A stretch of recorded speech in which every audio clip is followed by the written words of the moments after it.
ஞானானந்தமயம் தெய்வம் நிர்மலஸ்படிகாகிருதியும் ஆதாரம் சர்வ வித்யானாம் ஹயக்ரீவம் உபாஸ்மகே. நேயர்கள் அனைவருக்கும் அஸ்ட்ரோ கேஎஸ் ஐயங்காரின் பணிவான நமஸ்காரங்கள்.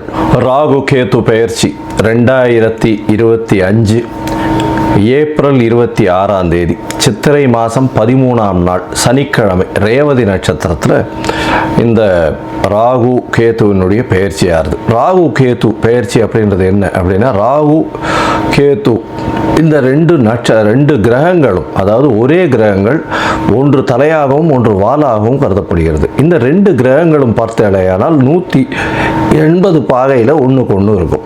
இதன் மூலியமாக பார்த்தாலேயானால் எல்லா கிரகங்களும் 7 கிரகங்களும் அதாவது வலப்புறமாக போகும், கிளாக் வைஸில் போகும். ஆனால் ராகு கேத்து மட்டும் இடப்புறமாக போகும், அதாவது ஆன்டி கிளாக் வைஸில் போகும். இதன் மூலியமாக இவ்வளவு நாள் மீன ராசியில் இருந்த ராகு இப்பொழுது கும்பராசிக்கும், கேது கன்னியா ராசியில் இருந்தவர் இப்போ சிம்ம ராசிக்கும் வரார். அதாவது பூரட்டாதி 4ஆம் பாதத்தில் இருந்தவர் பூரட்டாதி 3ஆம் பாதத்துக்கு வரார். உத்திர நட்சத்திரம் 2ஆம் பாதத்தில் இருந்த கேது உத்திர நட்சத்திரம் 1 பாதத்துக்கு வரார். ஸோ இதுதான் ராகு கேத்துவினுடைய மாற்றம். இது 26/4/2025 வருது. இதற்கு அடுத்த ராகு கேது பெயர்ச்சி பார்த்தேனால் 13/11/2026. பொதுவாகவே 1.5 வருஷம் இந்த ராகு கேத்துக்கள் ஒரு ராசியிலையும் இருக்கும். ஒரு ராசியிலிருந்து அடுத்த ராசிக்கு போகிறதுக்கு 18 மாத காலமாகும். ஒரு நட்சத்திர பாதம், அதாவது 9 நட்சத்திர பாதம் கொண்டது ஒரு ராசி. அந்த ஒரு நட்சத்திர பாதம் 2 மாதங்கள் இது எடுத்துக்கும் இந்த ராகு கேது. இந்த ராகு கேது ரெண்டுமே பார்த்தேனால் துர்கிரகங்கள், அதாவது அசுப கிரகங்களாக சொல்லக்கூடியது. அதாவது பாம்பே வலியுது அப்படின்னு சொல்லக்கூடிய அளவுக்கு எல்லாவற்றையும் பிடித்து பீடித்து ஆட்கொள்ளக்கூடிய பாம்புகள். ராகுவை விட கேது மிகவும் கொடுமையானது. இது ராகு கேத்துவினுடைய தன்மை. ராகுவை பொறுத்தவரையிலும் பார்த்தேனால் அதாவது போக காரகன். அவர் ராகு எப்பொழுதுமே எல்லாத்தையும் அள்ளி கொடுக்கிறவர். ஏதாவது எந்த ஒரு விஷயம் 1 ரூபா கிடைக்கிற இடத்துல 100 ரூபாயை கிடைக்கக்கூடிய அளவுக்கு பண்ணக்கூடிய போக காரகன். எல்லாவற்றிலும் அபரிமிதமான விஷயங்களை கொண்டு சேர்ப்பார். எல்லாமே ரொம்ப பெரிய ப்ராஜெக்ட்ஸ் எல்லாம் போடுறதெல்லாம் பார்த்தீங்கன்னா ராகுவினுடைய ஆட்டம் ரொம்ப அதிகமாக இருக்கும் அந்த இடத்துல. சரி, கேதுவை பற்றி எடுத்தோமானால் எல்லா விஷயத்தையும் சுருக்குவார், தனிமைப்படுத்துவார், அசிங்கப்படுத்துவார், அதாவது கேவலப்படுத்துவார். எல்லாவற்றையும் தானே புரிந்து கொள்ள அளவுக்கு எல்லா விஷயத்தையும் அனலைஸ் பண்ணி அதுக்குள்ளே இருக்கிற விஷயங்களை, மூலக்கூறுகளை சென்று பார்க்கக்கூடிய அளவுக்கு அவர் யோசிக்க வைப்பார். தன்னை தானே உணர்தல் அப்படின்றது கேதுவினுடைய ஆதிக்கம் அதிகமாக பொருந்தியவர்களுக்கு நிச்சயமாக உண்டு. இதை தவிர பார்த்தாலேயானால் ராகுவை பொறுத்தவர்களும் 1 100 கூடியவர், ரொம்ப பெருசாக பிரம்மாண்டத்தை கொடுக்கக்கூடியவர். கேது 100 இருந்ததுன்னா 1 ஆகிடுவார், 1 இருந்தால் -100 ஆகிடுவார். அந்த மாதிரி ரொம்ப சுருக்கக்கூடியவர். அவர் இருக்கும் வீட்டையும் பார்க்கும் வீட்டையும் சுருக்கக்கூடியவர். இந்த பொதுவாகவே ராகு கேது ரெண்டுமே துர்கிரகங்கள். ஆனால் சுபர்களுடைய பார்வையோ சுபர்களோடு சேர்ந்து இருக்குமேயானால் ரொம்ப பெரிய ஏற்றத்தை கொடுக்கும். அதை தவிர பார்த்தேனால் சுபர்கள்னு சொல்றதை விட அவர்கள் எந்த வீட்டில் இருக்கிறார்களோ அவர்கள் ஆட்சி உச்ச மூல திரிகோண வீடுகளாக இருந்து அது ஒரு பெரிய ஏற்றத்தை கொடுக்கும். திடீர் ஜாக்பாட்டெல்லாம் அடிக்கக்கூடிய காலகட்டமாக அமைப்போகிறது. அதை தவிர பார்த்தேனால் ராகுவை பொறுத்தவரையிலும், அதாவது வெளிநாட்டிலிருந்து, வெளி மாநிலத்திலிருந்து, வெளி ஊரிலிருந்து, வெளி மதத்திலிருந்து இவர்கள் மூலியமாக உங்களுக்கு இன்வெஸ்ட்மெண்ட் ஃபண்டு வரும். திடீர் வேலை பிராப்திகள் வரும். வெளிநாட்டிலிருந்து வெளிநாடு போகக்கூடிய வேலை பிராப்திகள்லாம் நிறைய வரும். அதை தவிர பார்த்தேனால் வெளியூர் வெளி மாநிலம்லாம் போயிட்டு வரக்கூடிய வாய்ப்புகள்லாம் ரொம்பவுமே அதிகமாக இருக்கும். ஆனால் கேத்துவை பொறுத்தவரையிலும் பார்த்தேனால் கேத்துவுக்கு பொதுவாகவே பார்க்கும்போது அது மருத்துவ கிரகம்னு சொல்லக்கூடியது. மருந்து, அதை தவிர மயக்க நிலையை உருவாக்கக்கூடியது, மயக்க மருந்து, இந்த மாதிரியான விஷயங்கள், போதை வஸ்துக்கள், போதை தரும் இடத்துலையே ஒரு இடத்த விட்டு வெளியில் போகாமல் இருக்கக்கூடியது. ராகுவும் போதை தருவார். போதைக்கு உண்டான பொருட்களுக்கு உண்டானது இது பண்ணுறது, ட்ரக் டிராஃபிக்கிங் இதெல்லாம் பண்ணுறதுக்கும் ராகு வேணும். கேது அந்த மூலப்பொருளாக இருப்பார். அதுதான் ரொம்ப விஷயம். 2 பேருமே எல்லாருமே ஒரே இடத்துல வருவாங்க, ஆனால் கொஞ்சம் கொஞ்சம் மாறுபடுவாங்க. ரொம்ப ஜாகிரதையாக அதை வந்து கணக்கு பண்ணணும். அது தவிர பார்த்தேனால் அதாவது இந்த பில்லி சூன்யம் ஏவல் ஒருத்தரை வந்து பயமுறுத்துறது இந்த மாதிரியான விஷயங்கள் எல்லாம் கேத்துவனுடைய ஜாலங்கள் அதிகமாக இருக்கும். ராகுவை பொறுத்தவரைக்கும் அவர் சொல்லி அடுத்தவங்க கேட்டு மயக்க வைக்கக்கூடிய அளவுக்கு அந்த கரும்பாம்பு செம்பாம்புன்னு சொல்லுவாங்க. ராகுவை கரும்பாம்புன்னு கேத்துவை செம்பாம்புன்னு சொல்லுவாங்க. ராகுவுக்கு பார்த்தீங்கன்னா 18 வருஷம் இந்த விம்சோத்தரி திசையில் கொடுத்துருக்காங்க. கேத்துவுக்கு 7 வருஷம் கொடுத்துருக்காங்க. 18 வருஷத்தில் ஒருவருக்கு ராகு நல்லபடியாக இருந்து சுவர்களால் பார்க்கப்பட்டு அவர்களுடைய இருந்த இடத்தினுடைய வீட்டினுடைய அதிபதி ஆட்சி உச்ச மூல திரிகோணம் திக்பலம் இந்த மாதிரியான விஷயங்கள் அடைந்திருந்தாரே ஆனால் நல்ல ஒரு யோகத்தை அந்த காலகட்டத்தில் கொடுப்பார்.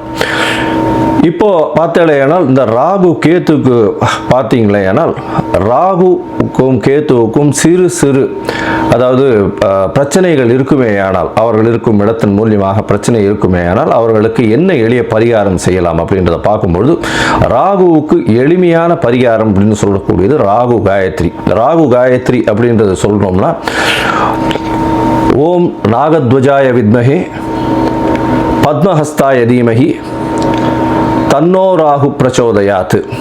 நான் திருப்பியும் சொல்கிறேன். ஓம் நாகத்வஜாய வித்மஹே பத்மஹஸ்தாய தீமஹி தன்னோ ராகு பிரச்சோதயாத் அப்படின்றது ராகு காயத்ரியும். கேதுதா காயத்ரி அப்படின்னு சொல்லக்கூடியது ஓம் அஸ்வத்வஜாய வித்மஹே சூலஹஸ்தாய தீமஹி தன்னோ கேது பிரச்சோதயாத் அப்படின்றதையும், அதாவது திருப்பியும் சொல்கிறேன்.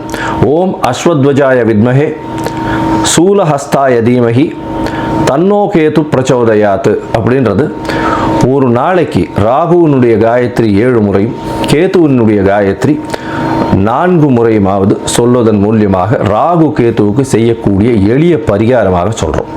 அது தவிர பார்த்தேன்னா ராகு கேத்துவுக்கு வேற என்னென்ன அப்படின்னா ராகுவுக்கு உண்டான கடவுளாக சொல்லக்கூடியது வந்து இந்த பத்ரகாளி, மிகுந்த கோபத்தில் இருக்கக்கூடிய ஆக்ரோஷத்தில் இருக்கக்கூடிய கடவுள்கள். அது தவிர பத்ரகாளி, அதுக்கப்புறம் பார்த்தேன்னா இந்த இது ஐயனார் அந்த மாதிரியான இதுவில் சொல்லுவோம். அது தவிர பார்த்தேன்னா இந்த பிரத்யங்கரா இவங்கள்லாம் ராகுவுக்கு உண்டான தெய்வங்களாக சொல்லக்கூடியது. அதுக்கப்புறம் பார்த்தேனால் நரசிம்மர் ராகுவுக்கு உண்டான தெய்வம். ஏன்னா மிகுந்த கோபத்தோடு ஆக்ரோஷத்தோடு இருக்கக்கூடியவர். இதெல்லாம் வந்து இந்த தெய்வங்கள் எல்லாமே வந்து ராகுவுக்கு உண்டான பரிகார ஸ்தலங்களாக இந்த தெய்வங்கள் இருக்கக்கூடிய இடத்த இது பண்ணலாம். அது தவிர பார்த்தேனால் இவர்களுக்கு எலுமிச்சம்பழம் மாலை, எலுமிச்சம்பழம் இதில் வந்து நல்லெண்ணெய் விட்டு இது ஏற்றுறது, எண்ணெய் விட்டு திரி போட்டு விளக்கு ஏற்றுறது. அது தவிர பார்த்தேனால் பூசணிக்காயை 2ஆக கட் பண்ணி அதில் இருக்கிற சதப்பத்தை எடுத்துட்டு எண்ணெயை விட்டு ஏற்றுறது. இதெல்லாம் வந்து ராகுவுக்கு உண்டான தோஷங்களை நிவர்த்தி செய்யக்கூடியது, ராகுவுக்கு உண்டான எளிய பரிகாரங்களாக சொல்லக்கூடியது. அது தவிர பார்த்தீங்களேனால் இந்த இது கேத்துவுக்கு உண்டானது என்ன அப்படின்னா விநாயகரை சொல்வார்கள். அது தவிர ஆஞ்சநேயர், அதாவது தலை மாறியவர்கள், அதாவது விநாயகரும் சரி ஆஞ்சநேயரும் சரி இவர்கள் 2 பேரையும் சொல்லுவாங்க. அது தவிர வந்து சித்தர்கள், யோகிகள், ஞான குருமார்கள், குரு பீடங்கள், மடங்கள் இதெல்லாம் சொல்லக்கூடியது. இந்த இடத்துக்கெல்லாம் போய் உங்களால் முடிஞ்ச படிப்புக்கு உண்டான ஏதாவது உங்களால் தானங்கள் செய்ய முடிஞ்சதே ஆனால் இந்த இடத்துல ஒரு நல்ல ஏற்றம் கிடைக்கும். அது தவிர பார்த்தேனால் இந்த இது ஆட்டிசம் சைல்டு, மனநலம் சற்று பேதலித்து குன்றி இருக்கக்கூடிய குழந்தைகள், வளர்ச்சி குன்றிய குழந்தைகளுக்கு உங்களால் முடிந்ததை செய்யும் பொழுது கேத்து பகவானின் மூலியமாக வரக்கூடிய எல்லா பிரச்சனைகளிலிருந்தும் நிச்சயமாக விடுதலை பெறலாம். ராகுவை வந்து கரும்பாம்பு பாம்பு அப்படின்னு சொல்கிறதுனால கரு நீலம் அவருடைய கலராக சொல்லக்கூடியது. அதே மாதிரி பார்த்தேனால் கருப்பு உளுந்து அது அவருடைய தானியம். கேத்துவுக்கு பார்த்தேனால் மல்டி கலர், அதாவது பல வண்ணங்களை கொண்ட ஷர்ட்டு இல்லைன்னா பல வண்ணங்களை கொண்ட விஷயங்களை தானம் பண்ணிங்கன்னா கேத்துவுக்கு பிரீத்தியாக சொல்லக்கூடியது. கேத்துவுக்கு வந்து கொள்ளு அது வந்து தானமாக கொடுக்கறதோ, கொள்ளு வந்து தானமாக இது பண்ணுறதோ, அது அந்த தானியம் வந்து கொள்ளு வந்து கேத்துவுக்கு உண்டானது. ராகுவுக்கு பார்த்தீங்கன்னா இந்த சூதாட்டம், கேளிக்கை மையம், அது தவிர பாரு அந்த மாதிரியான விஷயங்கள் வந்து ராகுவினுடைய இடத்தின் கட்டுப்பாட்டை கொண்டவர் அவர். கேத்துவுக்கு வந்து மடம், அது தவிர வந்து இது தபோவனம் இந்த மாதிரியான விஷயங்கள். அதை தவிர தனித்து இருக்கக்கூடிய இடங்கள், அதை தவிர வந்து இந்த தவம் செய்யும் இடம், இதெல்லாம் பார்த்தீங்கன்னா கேதுவனுடைய இடமாக சொல்கிறாங்க. இது தவிர பார்த்தாலேயானால் இந்த ராகுவுக்கும் கேதுவுக்கும் 3-11 பார்வை இருக்குன்னு சில ஜோதிட கிரந்தங்கள் சொல்கிறது. அதாவது இப்போ பார்த்தாலேயானால் கும்பராசியில் ராகு இருக்கிறதுனால 3ஆம் இடம்னு சொல்லக்கூடிய மேஷத்தையும் தனுசு அப்படின்ற 11ஆம் இடத்தையும் பார்க்கறது ராகு. கேதுவை பொறுத்தவரையிலும் மிதுனத்தையும் துலாத்தையும் பார்க்கும். அவர் இருக்கும் வீட்டிலிருந்து 3-11 7ஆம் இடத்தை எல்லா கிரகங்களும் பார்க்கும். ஏன்னா சப்தம பார்வை உண்டு அப்படின்றத சொல்கிறது. சரி, இப்போ வந்து ராகுவை பற்றி பேசணும்னா பேசிகிட்டே இருக்கலாம். கிட்டத்தட்ட வந்து ஒரு 3 மணி நேரம் 4 மணி நேரம் கூட கண்டினியூஸாக பேசலாம். ஆனால் இப்போ வந்து நம்ம ஒரு ராசிக்கும் மேஷம் முதல் மீனம் வரை என்னென்ன பலன்கள்னு பார்ப்போம். அதை தவிர தனியாகவே ராகுவுக்குன்னு ஒரு 1/2 hour 1 hour வீடியோ தனியாக போடுறேன். நான் பார்ட் 1 பார்ட் 2 தனியாக போடுறேன். சரி, இப்போ மேஷம் முதல் மீனம் வரை இந்த ராகு கேது பெயர்ச்சியின் மாற்றங்கள் ஏற்றங்கள் என்னென்ன, அவர்களுடைய பார்வை என்னென்ன, என்ன பரிகாரங்கள் செய்யலாம், என்ன கோயிலுக்கு போகலாம் அப்படின்றத பார்ப்போம்.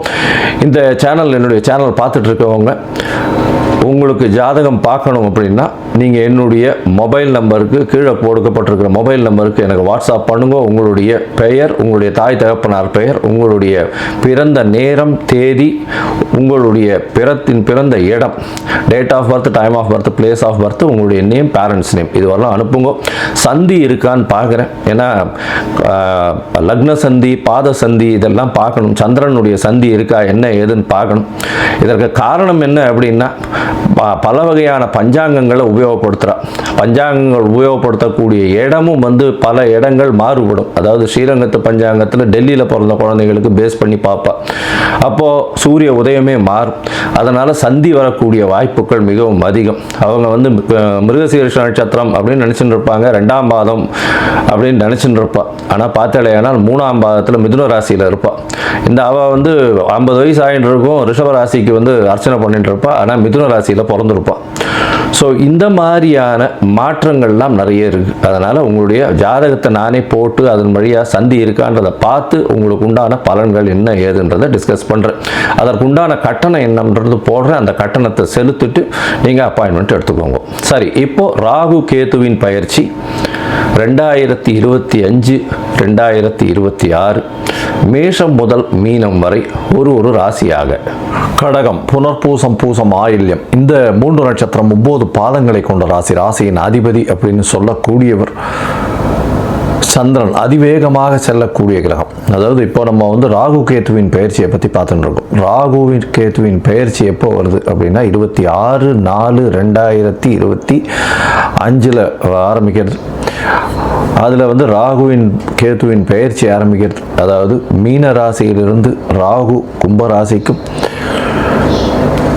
கன்னியா ராசியிலிருந்து சிம்ம ராசிக்கும் கேத்து வர்றார். அதனால் உங்களுடைய ராசிக்கு பார்த்தோம்னா 8ஆம் இடத்துல இருக்கார். என்ன சார், ஏற்கனவே அஷ்டமத்தில் சனின்னு சொல்கிறீங்க, 8ஆம் இடத்துல இவர் ராகுவும் போய் சேர்றாரு, என்ன மாதிரியான கஷ்டத்தை உருவாக்குவார்னு புரியலையே சார். 8ஆம் இடத்தில் இருக்கக்கூடிய சனி பகவான் சற்று பிரச்சனைகளை ஏற்படுத்தி கொண்டு தான் இருப்பார் உங்களுக்கு. இப்போ வந்து ராகுவும் சேர்றதுனால இந்த காலகட்டத்தில் வந்து ரொம்பவும் ஜாகிரதையாக இருக்க வேண்டிய கட்டாயம். இருந்தாலும் பண வரவிற்கு பஞ்சம் இருக்காது. எடுத்த காரியங்கள் நிறைவேறும். வீட்டை விட்டு வெளியில் சென்று, நாட்டை விட்டு வீட்டை விட்டு இந்த மாதிரியான விஷயங்கள் இருக்கிறதுனால பெரிய ஏற்றம் கிடைக்கும். அதாவது வெளிநாடு போகக்கூடிய பாக்கியம் நிச்சயமாக உண்டு. ஒரு 10-15 நாள்லேயே பார்த்தாலேனால் குரு பயிற்சி வந்துடுறது. அதனால் குரு உங்களுடைய ராசிக்கு 12ஆம் இடத்துல போய் இருக்கு. 12ஆம் இடத்துல இருக்கக்கூடிய குரு ராகுவையும் சனியும் பார்க்கறதுனால ராகுவும் சனியும் வந்து உங்களுக்கு வந்து சுப கிரகங்களா சுபத்துவம் அடைந்து போகிறாங்க. அதன் மூலியமாக பார்த்தாலேயானால் உங்களுக்கு ராகு கோதண்ட ராகுன்னு சொல்லக்கூடிய அளவுக்கு வரும். 8ஆம் இடத்துல கோதண்ட ராகு அப்படின்னா வளர்ச்சிகள் அதிகமாக இருக்கும், எல்லா விதமான விசேஷங்களும் இருக்கும், வெற்றி பாதையை நோக்கி நல்ல ஒரு ஏற்றம் இருக்கும், சுப செலவுகள் வரும். இந்த கடகராசிக்காரர்களுக்கு இந்த வருஷம் பார்த்தீங்கன்னா சுப செலவுகள் வரும். அதாவது குழந்தைகளுடைய இந்த வருஷம் இல்லை, இந்த ராகு கேத்துவின் பயிற்சியின் காலகட்டத்தில் குருவும் வந்து 12ஆம் இடத்துல இருந்து திடீர் பண வருமானம் மூலியமாக பெரிய ஏற்றம் கிடைக்கக்கூடிய காலகட்டமாக இருக்கும். 8ஆம் இடத்துல இருக்கக்கூடிய ராகு பெரிய செல்வங்களை கொடுப்பார். மறைந்த இடத்திலிருந்து வந்து திடீர் பண வரவு வரும். நீங்கள் எதிர்பார்க்கவே முடியாத அளவுக்கு திடீர்னு பண வரவு வரக்கூடிய காலகட்டமாக அமையும். எங்கிருந்து வருதுன்னே தெரியாது, ஆனால் உங்களுடைய நேரத்திற்கு அது வந்து சேரும்.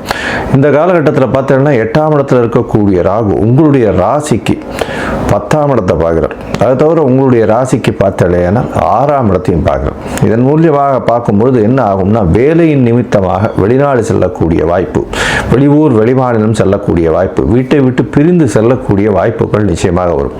இந்த காலகட்டத்தில் அஷ்டமத்து சனி வேறு நடக்கிறதுனால கண்டிப்பாக உங்களுக்கு ராகு பகவான் அங்கே வரும்பொழுது பெரிய தொல்லைகளை கொடுக்க மாட்டார். ஆனால் அபரிமிதமான பொருள் உதவியை செய்வார். பண வரவு மிகவும் அதிகமாக இருக்கும். இருந்தாலும் உடல் நலத்தில் ரொம்பவும் கவனமாக இருக்கிறது. தேவையில்லாத நண்பர்களுடன் பழக்க வழக்கங்கள் வச்சுக்கொள்ளாமல் இருக்கிறது நல்லது. வண்டி வாகனங்கள் ஓட்டும் போது ரொம்ப ஜாகிரதையாக இருக்கிறது ரொம்பவும் நல்லது. ராசிக்கு 10ஆம் இடத்தை ராகு பார்க்கறதுனால வெளி மாநிலத்தவர், வெளி மதத்தினர் மூலியமாக அதீதமான உங்களுக்கு ஒரு பெரிய ஏற்றம் கிடைக்கக்கூடிய காலகட்டம். அதை தவிர வேலையில் வந்து ஒரு பெரிய ஏற்றம் இருக்கக்கூடிய வாய்ப்புகள் நிச்சயமாக இருக்கும். உங்களுடைய ராசிக்கு பார்த்தலைன்னா ராகு 8ஆம் இடத்துல இருக்கார். அதே மாதிரி கேது பார்த்தலைன்னா உங்களுடைய ராசிக்கு 2ஆம் இடத்துல இருக்கார். 2ஆம் இடத்துல கேது இருக்கும்போது பேச்சில் ரொம்ப கவனமாக இருக்கணும். அதனால் பண வரவு அப்படின்னு சொல்லக்கூடியது வந்து பார்த்தோம்னா வரக்கூடிய பணம் டக்கு டக்குன்னு செலவாயிட்டே இருக்கும். அதிகமான செலவுகள் கொஞ்சம் வரும்.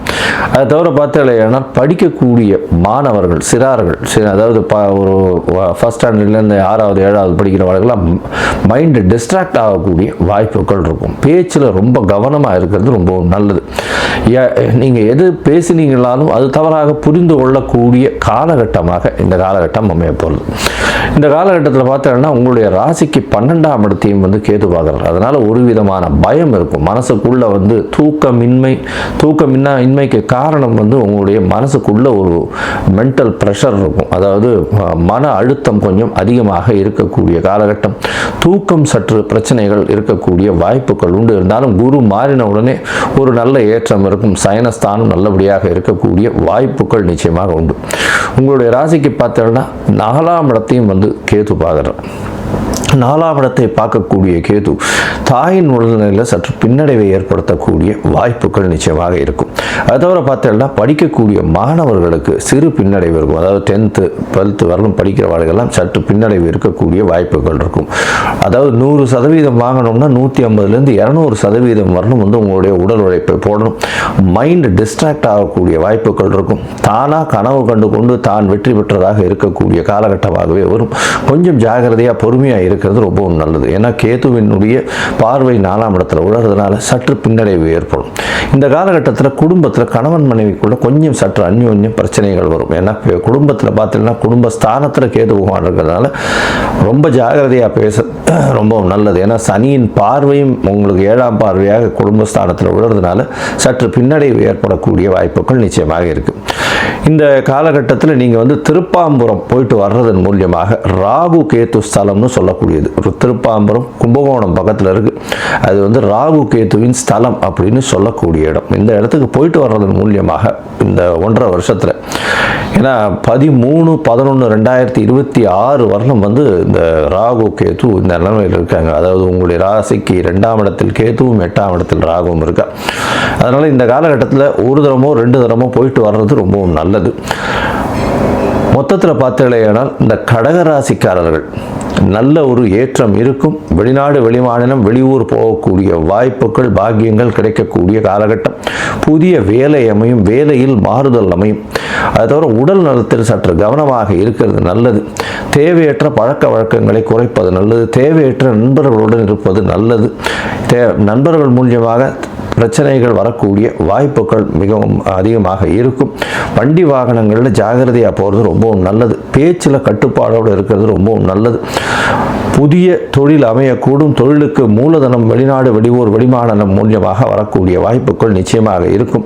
வேலையில் உங்களுக்கு ஏற்றம் கிடைக்கும். இருக்கக்கூடிய வேலையில் வந்து அதாவது ப்ரமோஷன் கிடைச்சி வெளியூர் வெளிமாநிலம் டிரான்ஸ்ஃபர் ஆகி அதில் வந்து பண வரவுக்கு பஞ்சம் இல்லாமல் இருக்கக்கூடிய காலகட்டம். குடும்பத்தில் சற்று சலசலப்பு இருக்கக்கூடிய வாய்ப்புகள் உண்டு. இருப்பினும் குரு பகவான் மாறியதன் பின்னாக பெரிய ஏற்றம் கிடைக்கக்கூடிய வாய்ப்புகள் நிச்சயமாக இருக்கும். உங்களுடைய ராசிக்கு பார்த்தலையானால் மொத்தத்தில் இந்த காலகட்டத்தில் பார்க்கும்பொழுது திருப்பாம்பரம், கும்பகோணம் அருகில் இருக்கக்கூடிய திருப்பாம்பரம் சென்று வருவதன் மூலியமாக ராகு கேதுவின் தோஷம் நிச்சயமாக நீங்கும். இந்த கடகராசிக்காரர்களுக்கு 80 விழுக்காடு பெரிய ஏற்றங்களும் மாற்றங்களும் இந்த ராகு கேது பயிற்சியின் மூலியமாக வரும்.